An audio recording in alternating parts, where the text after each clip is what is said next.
From Play of the Week to a man who might win Player of the Year.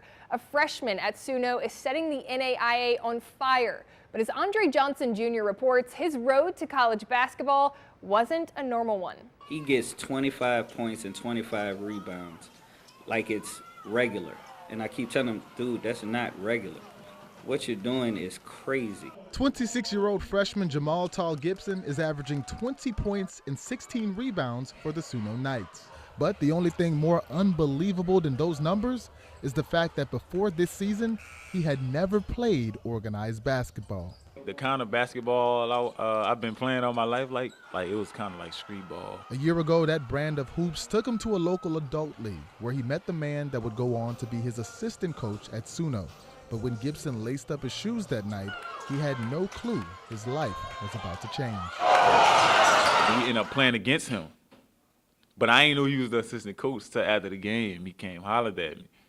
And then he was like, "You play ball and stuff like that?" I'm like, "No, I don't play ball. You know, I'm just doing this like you doing it for get some runs." And but then he went to telling me that he was the head assistant coach over here. And then he went to asking me, did I go to school? And I was like, "No, I ain't even graduated high school." Which initially sounded more like a tall tale to head coach James Matthews III. My first reaction was, "Boy, you crazy. Ain't no way some kid playing in some league is going to come in here and play organized basketball."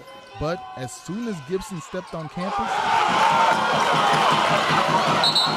it didn't take long to change coach's mind. I got the mindset, like I just know it doesn't matter who I play against and where we at or what type of experience you got and I got.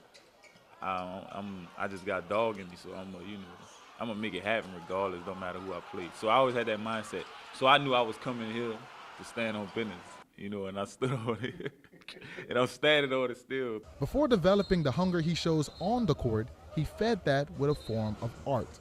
After dropping out of high school, Gibson became a tattoo artist, using his creativity to express himself better than words ever could.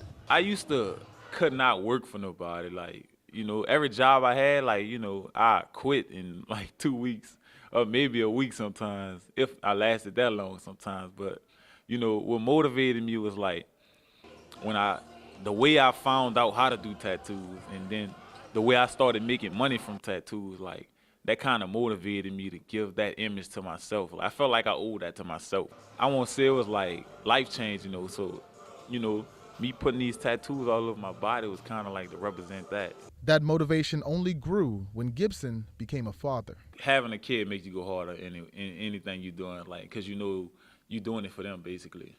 So that's how I look at it, yeah. I got to get where I'm going for my kids. That's how I got to look at it. And that's how I look at it when I'm on the court. And every game, that's how I look at it. Maybe that's why I do what I do out there, now that I think about it.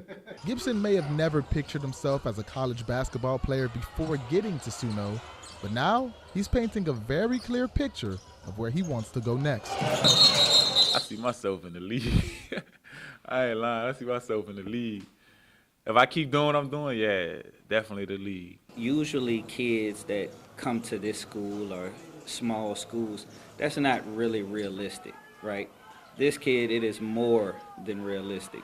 Like, he's a special talent. This is his first time playing organized basketball, so you're really seeing the floor. This guy's ceiling is so much more higher. Coach Matthews says that in his 10 years here, he has never seen a player like Jamal Gibson. And if his dream of playing in the league comes true, Tall will be the first SUNO Knight to ever make it to the NBA. Covering SUNO for the Final Play, I'm Andre Johnson Jr.